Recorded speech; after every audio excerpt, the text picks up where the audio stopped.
Assalamualaikum warahmatullahi wabarakatuh. Saya Raffi Ramadan di 1973 akan menjelaskan mengenai hukum diplomatik dan konsuler. Kali ini kita akan membahas 6 subtema, yaitu pertama ada pengertian diplomatik dan konsuler, kedua sejarah hukum diplomatik dan konsuler, ketiga pembentukan utusan diplomatik dan konsuler, keempat klasifikasi utusan diplomatik dan konsuler, kelima hak utusan diplomatik dan konsuler, terakhir adalah akhir utusan diplomatik dan konsuler. Pengertian diplomatik. Diplomatik adalah perwakilan yang kegiatannya mewakili negaranya dalam melaksanakan hubungan diplomatik dengan negara penerima atau suatu organisasi internasional, atau perwakilan yang kegiatannya melaksanakan kepentingan negaranya di luar negeri. Seseorang yang diberi tugas sebagai perwakilan diplomatik disebut diplomat. Suatu negara biasanya saling menempatkan perwakilan diplomatik dengan negara mitranya. Yang kedua adalah pengertian konsuler. Konsuler adalah pejabat diplomatik yang melakukan tugas antara dua negara yang tidak memiliki hubungan diplomatik. Konsuler biasanya mengurus di bidang ekonomi, misalnya perdagangan, bertugas dalam membina hubungan politik dengan negara lain. Ada konsuler yang bersifat tetap, ada konsuler kehormatan. Tugas pokok konsuler kehormatan adalah menghubungkan perdagangan kedua negara. Pejabat ini tidak mendapat gaji, melainkan mendapat honorarium atas jasa-jasa itu. Yang kedua adalah sejarah hukum diplomatik.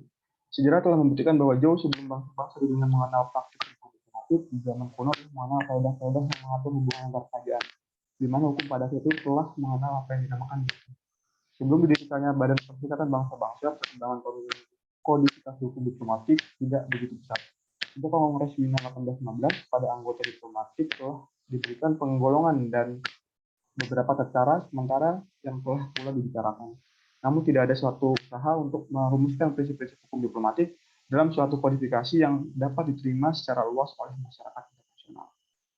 Sebelum didirikannya Badan Perserikatan Bangsa-Bangsa, ini tadi sudah, kemudian penggolongan itu diperluas lagi dalam Kongres AX La Chapelle pada tanggal 12 November 1818, di mana telah ditetapkan bagi pangkat lainnya, yaitu Minister Resident yang merupakan pangkat di antara minister dan charge d'affaires, sedangkan legates dan nuncios sebagaimana ditetapkan pada protokol Wina merupakan wakil-wakil dari Pope. Sementara itu, negara-negara Amerika melakukan konferensi di Havana tahun 1998 yang membahas secara panjang lebar, terus menetapkan dua konvensi, satu mengenai pejabat diplomatik dan yang lainnya mengenai pejabat konsuler.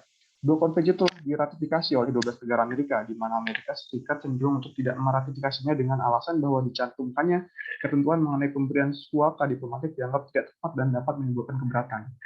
Namun demikian, konferensi Havana itu kemudian tidak saja dapat merintis, tetapi juga lebih dari itu telah berhasil untuk pertama kalinya dalam usaha mengadakan kodifikasi hukum diplomatik.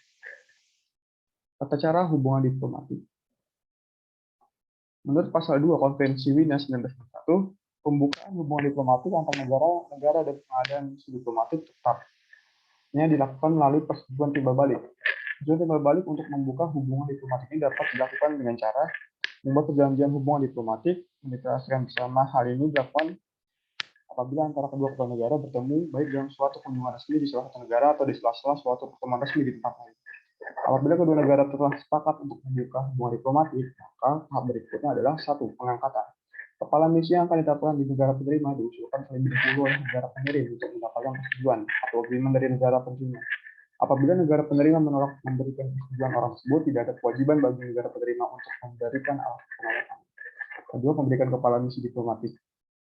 Penerimaan kepala misi diplomatik. Kepala misi diplomatik yang mendapatkan persetujuan dari negara penerima selanjutnya akan diberikan surat kepercayaan atau letter of credence yang ditandatangani oleh kepala negara ditujukan kepada kepala negara penerima.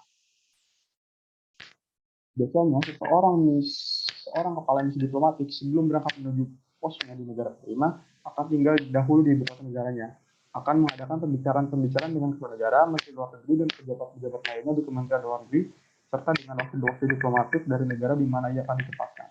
Kepala misi ini akan mempelajari hubungan antara dua negara tersebut di masa lampau, diberi bahan-bahan dan informasi-informasi oleh para ahli dari biro-biro di kementerian di luar negeri yang berkaitan dengan tugasnya, dan dilengkapi dengan dokumen-dokumen penting diantaranya paspor-paspor diplomatik baik untuk kepala misi sendiri, untuk keluarga maupun staf.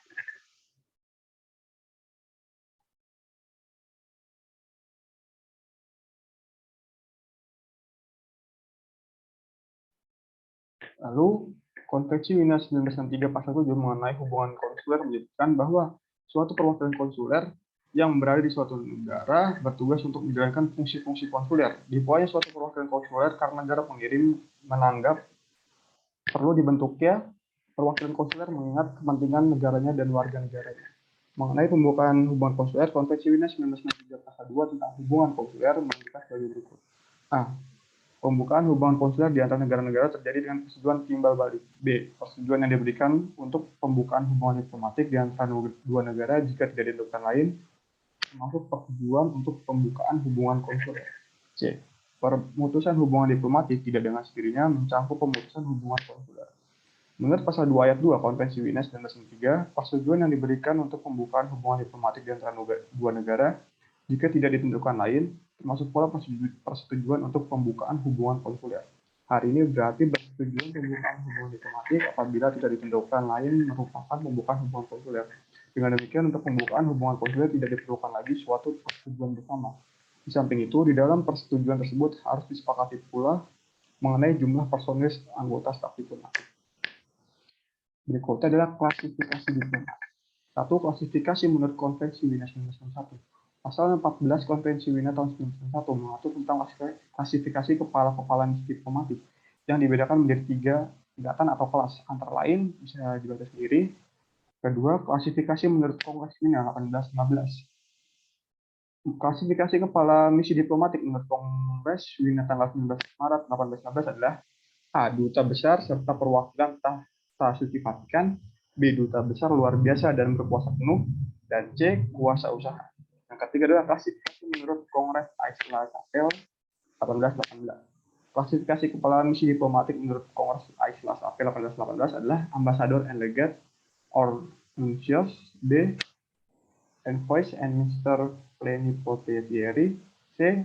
Minister Resident. Dan D. Charge d'Affaires. Lalu berikut adalah klasifikasi konsuler.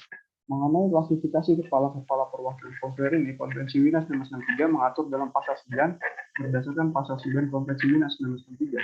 Kepala-kepala perwakilan konsuler dibedakan menjadi satu, konsul jenderal ditetapkan sebagai kepala dari beberapa distrik konsuler dan mengepalai beberapa konsul, atau dapat juga sebagai kepala suatu distrik konsuler yang sangat luas. Yang kedua, konsul ditetapkan untuk kota-kota dan pelabuhan saja. Lalu ada konsul muda, adalah asisten konsul jenderal atau konsul yang mempunyai sifat konsuler dan dapat menduduki tempat konsul dalam semua tugas-tugasnya. Ada juga agen konsul, adalah agen-agen dengan sifat konsuler yang ditetapkan oleh seorang konsul jenderal atau konsul untuk melaksanakan bagian-bagian tertentu atau tempat-tempat tertentu dari suatu distrik konsul. Lalu ada hak putusan diplomat. Hak kekebalan dan kemewahan diplomatik dapat ditemukan dalam pasal-pasal Konvensi Wina 1991 diantaranya. Satu, berkaitan dengan personal. Seorang diplomatik tidak dapat diganggu berdasarkan pasal 2 pasal Wina dan dia tidak dapat ditahan atau ditangkap. Ketiga adalah aturan yang paling dasar dan tertuai dari hukum diplomatik pasal 31 ayat 1 Konvensi Wina menetapkan bahwa diplomat kebal dari yuridiksi pidana, yuridiksi perdata, dan administrasi negara di mana negara mereka bertugas. Pasal 31 ayat 2 Konvensi mengatur bahwa seorang wakil diplomatik tidak boleh diwajibkan untuk menjadi saksi di muka pengadilan negara tempat, baik yang menyangkut perkara perdata maupun menyangkut perkara pidana dan administrasi. Kedua, berkaitan dengan gedung kedutaan dan properti. Pasal 22 Konvensi secara khusus menyatakan bahwa kantor utusan tidak dapat diganggu dan bahwa agen-agen negara penerimaan tidak diizinkan masuk tanpa izin. Pasal 23, hubungan dengan tempat tinggal, delegasi, pengecualian waktu untuk hadir. Tiga adalah berkaitan dengan tas diplomat. Pasal 27 mengatur bahwa negara penerima mengizinkan dan melindungi komunikasi bebas atas nama utusan untuk semua tujuan kenegaraan. Komunikasi resmi seperti itu tidak dapat diganggu dan dapat mencakup penggunaan kurir diplomatik dan pesan dalam kode dan sandi meskipun diperlukan izin dari negara penerima untuk memancar air kabel. Pasal 23, 27 ayat 3 dan 4 berkaitan dengan tas diplomat dan menyatakan bahwa tas tersebut tidak boleh dibuka atau ditahan dan bahwa paket yang merupakan tas diplomatik harus kelihatan sifat-sifatnya dan dari luar dan hanya boleh berisi dokumen-dokumen diplomatik atau berkas-berkas yang diperlukan untuk kunjungan negara. 4 berkaitan dengan perpajakan. Pasal 36 ayat 1 menyatakan bahwa seorang pejabat diplomatik dibebaskan dari kewajiban bea cukai, baik dia masuk maupun dia keluar, termasuk pajak-pajak lain berhubungan dengan itu terhadap satu barang-barang untuk keperluan dinas diplomatik, dua barang-barang untuk keperluan pribadi pejabat diplomatik atau anggota keluarganya seperti barang keperluan rumah tangga, termasuk barang-barang dimaksudkan untuk menetap. Terakhir adalah akhir hukum diplomatik dan konsuler. Mulai berlakunya seorang diplomatik adalah saat menyerahkan surat kepercayaan, itu adalah menurut Konvensi Wiener 1991, dan berakhirnya adalah menurut pasal 43 Konvensi Wiener 1991, sudah habis masa jabatan ditarik oleh pemerintah negaranya, tidak disenangi negara penerimanya, dan negara penerima tidak sedang berperan. Yang kedua adalah mulai berlakunya seorang konsuler. Menurut Konvensi Wiener 1993, pemberitahuan yang layak kepada negara penerimanya.